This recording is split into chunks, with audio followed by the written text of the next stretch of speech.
Assalamualaikum warahmatullahi wabarakatuh. Waalaikumsalam. Waalaikumsalam warahmatullahi wabarakatuh.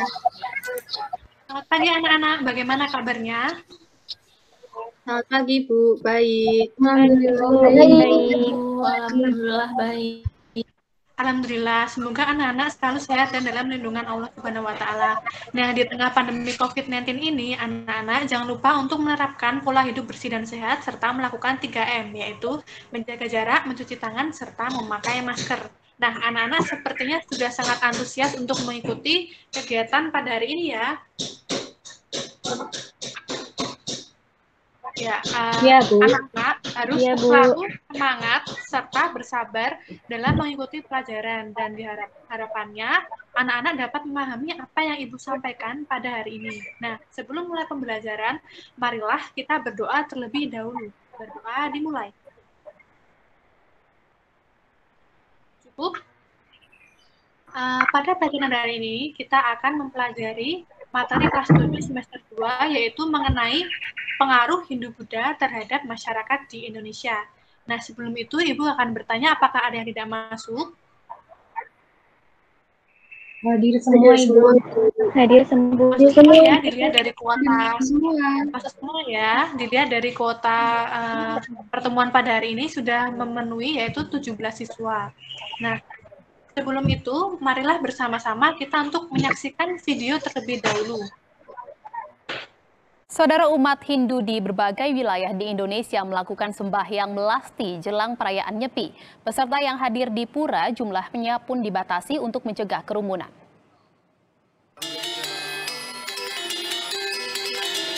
Dua hari menjelang perayaan Nyepi, sembahyang melasti dilakukan umat Hindu di Lampung.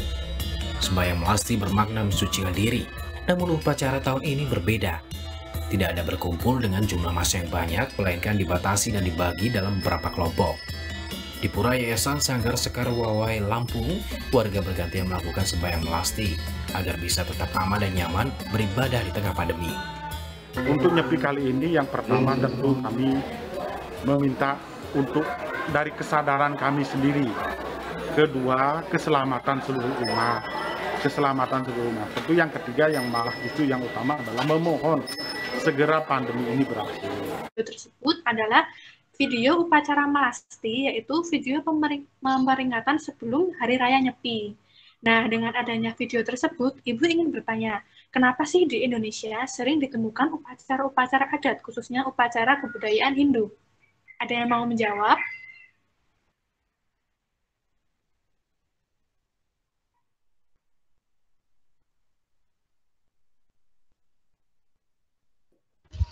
Saya, Bu. Ya, baik Lintang. Mengapa sering ditemukan upacara keagamaan? Karena untuk menjalankan ibadah sesuai kepercayaan masing-masing, Bu. Ya, benar sekali. Jawaban dari Lintang. Kita ingat dulu pelajaran sebelumnya mengenai proses masuknya kebudayaan Hindu-Buddha. Nah, dengan masuknya kebudayaan Hindu-Buddha, tentunya ada hal-hal yang mempengaruhi kebudayaan di masyarakat Indonesia. Salah satunya yang terpengaruh ialah tentang keagamaan. Apa sajakah kebudayaan Hindu-Buddha mempengaruhi masyarakat Indonesia? Mari kita simak PPT berikut.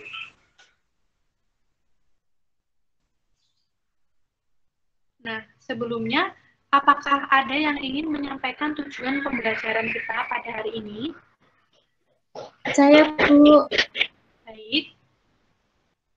Jadi tujuan pembelajaran hari ini yaitu yang pertama, peserta didik dapat memahami pengaruh Hindu-Buddha terhadap masyarakat Indonesia.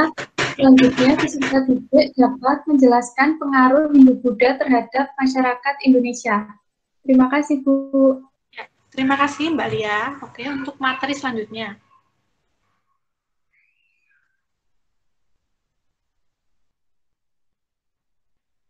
Aspek kehidupan yang terpengaruhi oleh kebudayaan Hindu-Buddha yang pertama ialah pada bidang pemerintahan.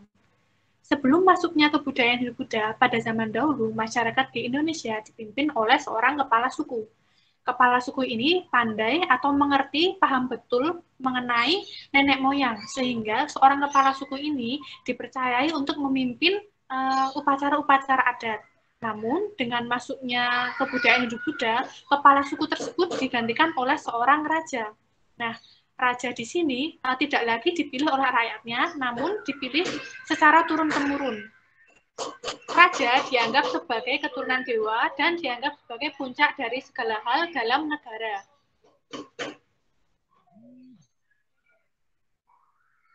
Dalam aspek selanjutnya adalah pada bidang sosial. Nah, pengaruh kebudayaan Hindu-Buddha di Indonesia dalam bidang sosial ditandai dengan adanya sistem kasta. Sistem kasta yang pertama adalah brahmana, yang kedua kesatria, yang ketiga adalah pedagang atau waisya, dan yang keempat atau yang terendah adalah sudra, yaitu rakyat biasa. Selanjutnya adalah pada bidang ekonomi. Dengan adanya jalur perdagangan antara India dan Cina yang melewati kepulauan Indonesia menjadikan berkembang pesatnya daerah kepulauan Indonesia, khususnya pada pantai timur daerah Sumatera. Pada daerah pantai timur Sumatera terjadi berkembang pesat, terjadi interaksi antara pedagang India dan Cina yang menjadikan daerah tersebut berkembang pesat menjadi pusat-pusat perdagangan. Nah, semakin lama pusat-pusat perdagangan tersebut menjadi pusat-pusat kerajaan. Nah, dalam bidang selanjutnya adalah bidang agama. Dikarenakan telah terjadinya pusat-pusat kerajaan tersebut, maka tentunya pusat-pusat kerajaan tersebut menyebarkan agama, yaitu agama Hindu dan Buddha.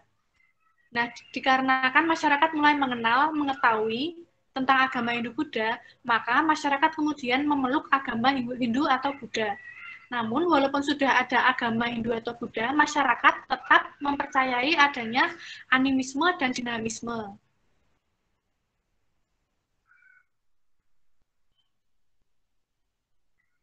Nah, selanjutnya aspek pada bidang kebudayaan. Sebelum masuknya kebudayaan Hindu-Buddha, sebenarnya Indonesia telah memiliki kebudayaan asli Indonesia. Namun karena terpengaruhi oleh kebudayaan Hindu-Buddha, sehingga terjadilah akulturasi. Nah, akulturasi kebudayaan Indonesia dengan India dan Cina nampak pada seni bangunan berikut ini. Apakah ada yang tahu ini bangunan apa? Punden Perunda, Bu, itu. Ya, pintar sekali. Ini adalah punden berunda, salah satu seni bangunan yang terpengaruhi oleh Hindu-Buddha. Dan ada pula ini, ada stupa yang merupakan akulturasi dari kebudayaan Buddha.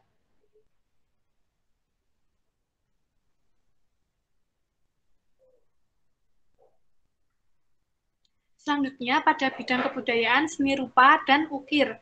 Telah ini dilihat ya, ini dapat terlihat ada relief di Candi Borobudur. Nah, dalam relief ini menerangkan relief Sang Buddha yang artinya menerangkan riwayat hidup Sang Buddha.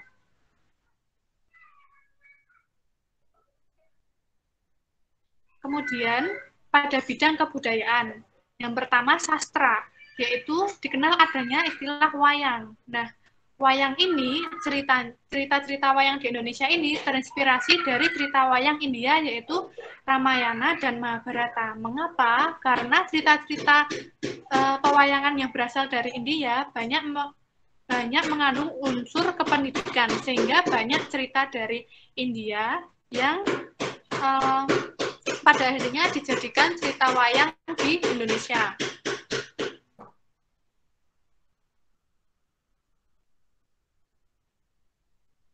Kemudian diikuti pula dengan akulturasi aksara, yaitu nampak pada aksara Palawa, aksara Nagari, dan ini adalah bahasa Sanskerta. Salah satu bahasa Sanskerta ini seperti moksa, yang artinya reinkarnasi. Nah, dari apa yang Ibu sampaikan pada penjelasan hari ini, apakah ada yang ingin ditanyakan?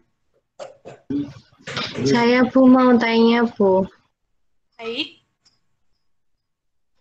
Kepercayaan animisme itu apa ya, Bu? Baik, terima kasih untuk Gravita atas pertanyaannya. Anak-anak, apakah ada yang ingin membantu menjawab pertanyaan dari Gravita? Saya, Bu. Ya, silakan.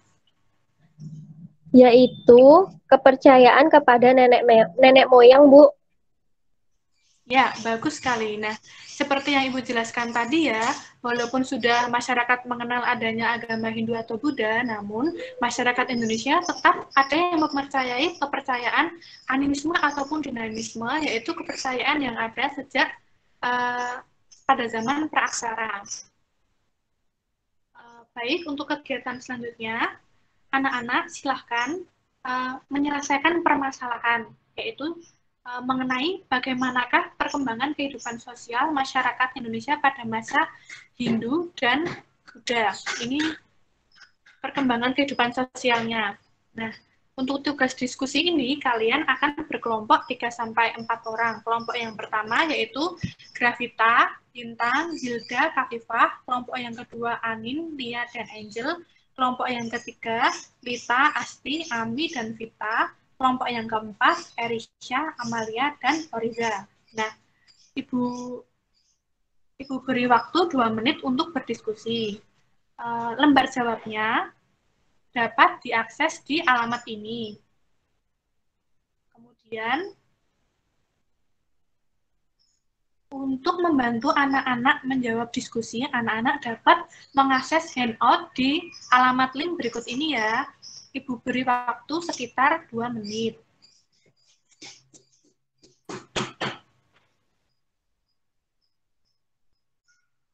Nah, baik. Anak-anak, silakan untuk mengemukakan pendapatnya. Saya Bu izin menjawab, boleh? Baik. Jadi menurut kelompok kami bahwa pengaruh Hindu-Buddha dalam aspek sosial itu ditandai dengan adanya sistem kasta, yaitu Brahmana, Ksatria, Waisya, dan Sudra. Dengan adanya sistem kasta ini membedakan hak-hak yang ada di masyarakat, Bu. Ya, baik. Benar sekali jawaban dari kelompok Asti. Nah, Ibu akan menambahkan sedikit jawaban. Bahwasannya salah satu contoh pengaruh Hindu-Buddha pada aspek sosial ialah ditandai dengan adanya sistem kasta. Sistem kasta ini mengakibatkan perbedaan yang ada di masyarakat. Salah satunya ialah perbedaan di bidang pemerintahan, kedudukan di pemerintahan. Yang kedua adalah mengenai pembagian harta waris, dan yang ketiga adalah mengenai pemberian sanksi. Baik, sampailah kita pada di akhir pembelajaran. Untuk itu, apakah ada yang ingin menyampaikan kesimpulan? Saya, Bu. Ya. Jadi kesimpulan pembelajaran pada pagi hari ini bahwa dengan adanya kebudayaan Hindu-Buddha memberikan pengaruh dalam aspek kehidupan masyarakat Indonesia, yaitu aspek pemerintahan, sosial, ekonomi, agama, dan kebudayaan. Seperti itu, Bu.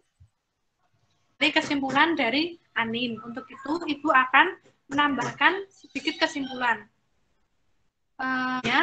Dengan adanya pengaruh Hindu-Buddha tersebut, Ibu berharap anak-anak dapat mengamalkan sikap toleransi seperti halnya apa yang dilakukan masyarakat Hindu-Buddha pada masa lampau. Mereka saling hidup rukun, damai, dan bertoleransi. Oleh itu, Ibu berharap anak-anak dapat mengamalkannya dalam kehidupan sehari-hari.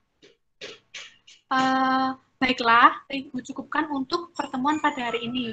Untuk hasil diskusi tadi, silahkan anak-anak dapat share melalui WhatsApp group. Nah, untuk menambah pengetahuan anak-anak, Ibu akan memberikan evaluasi soal. Nah, evaluasi tersebut dapat diakses melalui Google Form, di mana linknya akan Ibu kirim melalui WhatsApp. Apakah anak-anak sudah paham? Sudah, Bu. Sudah paham, Bu. Sudah, Bu. Untuk pengerjaannya dilakukan secara individu dan maksimal 2 hari setelah pertemuan ini. Untuk itu, untuk mengakhiri pertemuan pada hari ini, kita akan tutup dengan berdoa bersama. Berdoa dimulai. Cukup. Apabila ada kurang ataupun kesalahan dalam Ibu berucap kata, Ibu meminta maaf, tetap semangat, jaga kesehatan. Wassalamualaikum warahmatullahi wabarakatuh. Waalaikumsalam warahmatullahi wabarakatuh. Terima kasih, Bu.